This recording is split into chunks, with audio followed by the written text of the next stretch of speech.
En octobre 2015, la petite ville de Châteauneuf-du-Pape, connue pour ses vignobles et son patrimoine historique, fut secouée par un drame qui allait marquer durablement la communauté. Jean-Marc Brunel, âgé de 58 ans, artisan et entrepreneur prospère dans le commerce du fromage, disparut mystérieusement après un convoyage. Respecté et apprécié, il menait une vie tranquille et ses voisins le décrivaient comme un homme discret, sérieux et profondément attaché à sa famille. Le jour prévu pour son retour, Jean-Marc ne rentra pas. Son frère, Dominique Brunel, qui vit depuis plusieurs années au Panama, commença à appeler leurs parents avec une inquiétude croissante. Les heures passaient et aucune nouvelle ne venait. Les parents, bouleversés, contactèrent amis et proches, parcoururent les routes et les lieux que Jean-Marc aurait pu visiter, mais tout restait sans réponse. Chaque jour qui passait, la peur et l'angoisse grandissaient.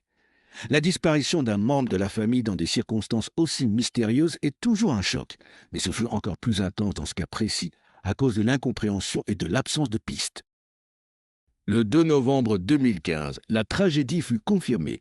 Le corps de Jean-Marc fut retrouvé dans un puits abandonné sur sa propriété. La scène était terrifiante. Le corps était enveloppé dans du plastique, la tête recouverte d'un sac, les mains attachées avec du ruban adhésif. Le puits avait été camouflé et la brutalité du crime provoqua une onde de choc dans la petite ville. Les habitants, choqués, peinaient à comprendre comment une telle violence pouvait exister au sein d'une même famille. Les enquêteurs de la police locale ouvrirent immédiatement une enquête. Rapidement, les soupçons se portèrent sur Dominique Brunel, le frère aîné.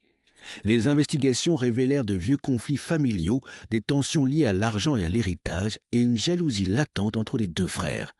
Ces découvertes stupéfiantes montraient que derrière l'image d'une famille apparemment unie se cachaient des rancunes anciennes et profondes. En décembre 2016, Dominique Brunel fut arrêté au Panama et accepté son extradition vers la France. Le procès s'annonçait complexe et suivi de très près par la presse locale. En mai 2019, la cour d'assises du Vaucluse le condamna à 30 ans de prison pour meurtre avec préméditation.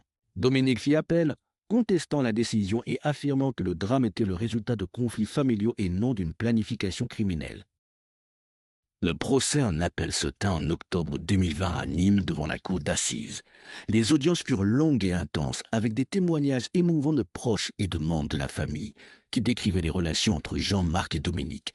La cour examina les preuves, les déclarations et la dynamique familiale. Après plusieurs semaines de procédure, le verdict final tomba, la réclusion criminelle à perpétuité. Les juges et les jurés jugèrent que le crime avait été prémédité et qu'il ne s'agissait pas d'un simple conflit familial.